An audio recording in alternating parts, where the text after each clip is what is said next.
Money की बात, भारत की अर्थव्यवस्था की बात. Our economy needs a fresh thinking in the context of digital money. India's digital money system. Here's the design. I am G. Ramachandran, Ramach to my associates and to my friends.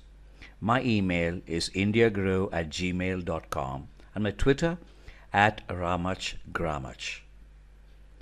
The Prime Minister's Man Ki Baat is on Sunday, February 26, 2017. The government and the Reserve Bank of India, RBI, had made a significant, well applauded, sharply criticized, and widely criticized decision on November 8, 2016. This involved the demonetization of the old 500 and 1000 rupee currency bills. It's now more than 100 days. Here's what the people of India, the government, and the RBI should do. Some of these are normative, some of these are purely in the form of recommendations. It's all about doing here on.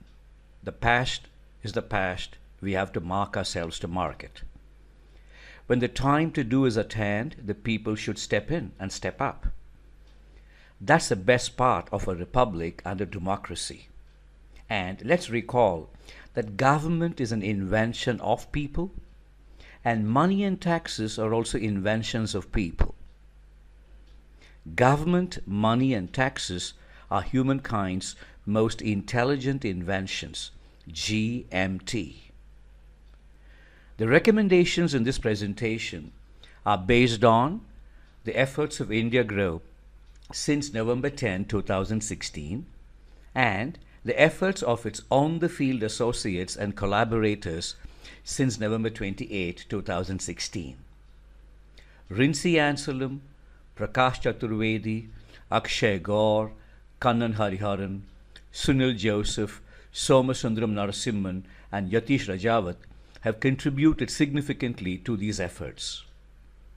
However, everything that's stupid, wrong, and infeasible should be attributed to me. I repeat, everything that's stupid, wrong, and infeasible should be attributed to me. India Grow is aware of its insignificance. This gives me the freedom to show off this design without restraint. This gives you the freedom to ignore it, to reject it. But please take note of Sanjeev Malik's colorful works that are here. Infinite Fine Arts, infinitefinearts.com. Wonderful acrylic works. Art does wonderful things to science, technology, engineering, and mathematics. Art does wonderful things to money, finance, and economics too. The first recommendation: India should focus on digital money. India's ongoing focus is on digitalizing payments and digitalizing transactions. And here's a cover page of the report of the Committee of Chief Ministers to the Prime Minister. Interim report of the Committee of Chief Ministers on Digital Payments. This was submitted on the 24th of January 2017. Recommendation 2. India should issue digital money. India should issue digital money just as it issues metal money and paper money. Digital money is a digital contract. However, metal money and paper money, the coins and currency notes, are physical contracts between the issuer and the citizens. Recommendation 3. India should be a global pioneer in the issuance of digital money on a massive scale. India should put to use its formidable originality and its competence to pursue big projects with shoestring budgets. We will walk in our path and in our own shoes. We will find our own level in our own orbit. Here's a picture of Mangalyaan. First time right. Great work of art, but not by Sanjeev. India's ongoing focus is on digitalizing payments and digitalizing transactions. This is unsurprising since almost all other nations are victims of the view and the assumption that money is a pre existent object of value. But money is not a pre existent object of value, it's a construct. It lacks absoluteness, but it possesses enormous magic because the issuer, the government, guarantees its face value. That's the reason why money is wealth. Money has value. Consider this: India's wonderful efforts at launching those 103 co-passenger satellites, PSLV-37, live from Sriharikota. This is the handiwork of ISRO and its enormously talented team. If ISRO can, we can. And because ISRO can, we should. Great work of science, but not by Sanjeev. It's an awesome, extraordinary feeling when the PSLV-37 shot past the ceiling of a wonderful planet Earth, triggering mountains of mirth and pushing many bells into loud pealing. ISRO, congratulations. You overwhelm us, you inspire us. Recommendation 4.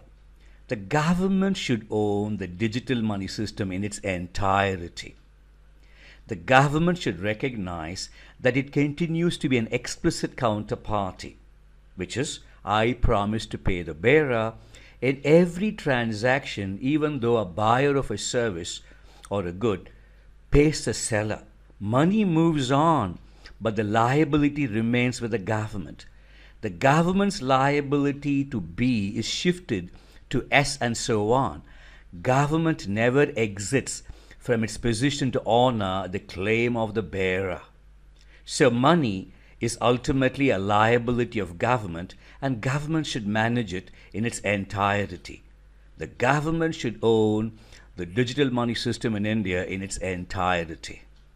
Recommendation 5. Therefore, India should keep out banks, payments facilitators, and other institutions and instruments that seek to earn ad valorem fees on digital payments. India should keep out banks, payments facilitators, and other institutions and instruments that seek to earn ad valorem fees on digital payments. Consider the jellyfish. Jellyfish or jellies are free-swimming aquatic animals. They have roamed the seas for over 500 million years. They have tentacles to capture prey. The jellyfish is a soft predator. The jellyfish is a soft predator. But this is my home. This is my house. I have to defend it. This is our money. We have to defend it. We will. This is from Home Alone 1. Thank you, Kevin. Your ideology, your commitment totally inspire us. We will defend our money. Recommendation 6. Therefore, the government should put to use Bharat Sanchar Nigam Limited's BSNL's enormous competence, experience, and unutilized potential towards building a great digital society and a great digital economy. BSNL. The government should include the enormous competence, experience, and unutilized potential of Mahanagar Telephone Nigam Limited, MTNL, towards building a great digital society and a great digital economy. BSNL+MTNL. Recommendation 7. The government should stop regarding BSNL and MTNL as beasts of burden that carry a whole lot of weight, while others riding on them earn money by the value they carry. You should not think of BSNL and MTNL as beasts of burden.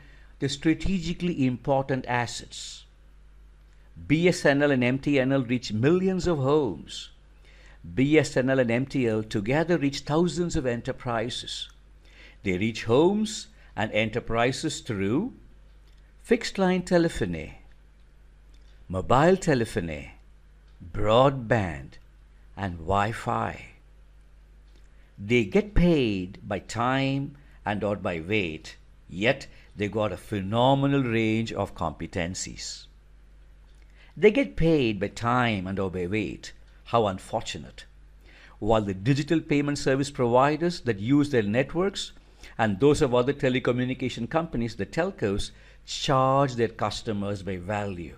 So we made BSNL and MTNL beasts of burden by paying them by time and by weight, while preferring to pay others by the value of money they carry.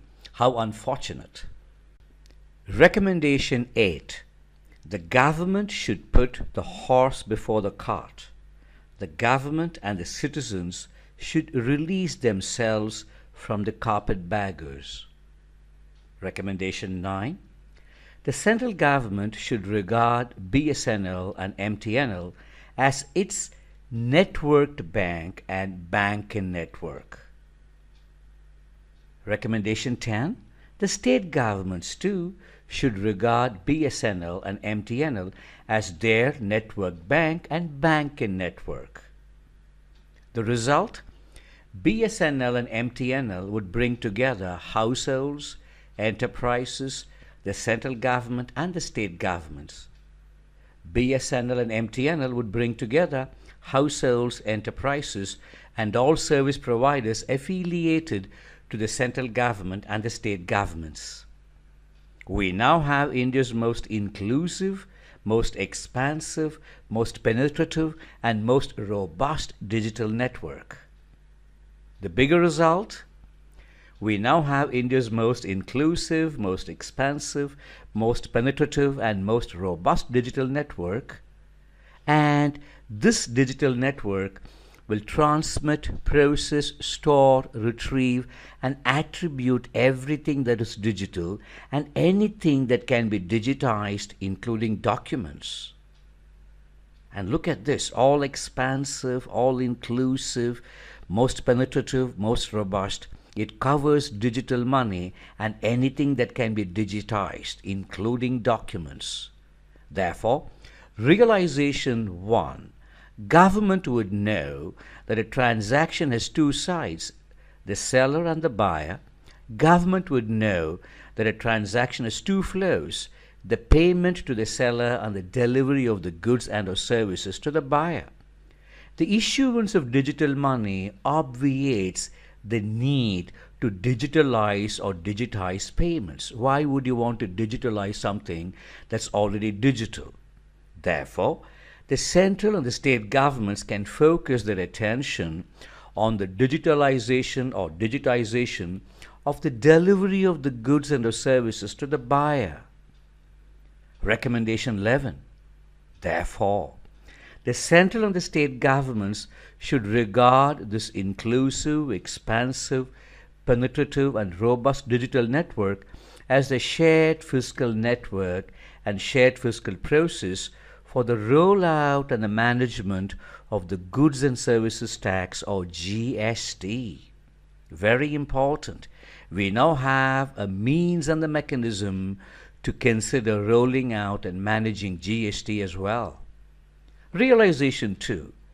The activities in an economy and a geography of the size of India require suitably sized investments in human capital and technology. Will the so-called e-wallet and e-payment companies be able to commit to these investments in human capital and technology? There could be fragmentation, and that's my fear. If no one firm can commit to these investments in human capital and technology, this will then require efforts aimed at integration and efforts aimed at enabling interoperability. Realization 3. Fragmentation in investments in human capital and technology will require efforts aimed at integrating and making interoperability possible.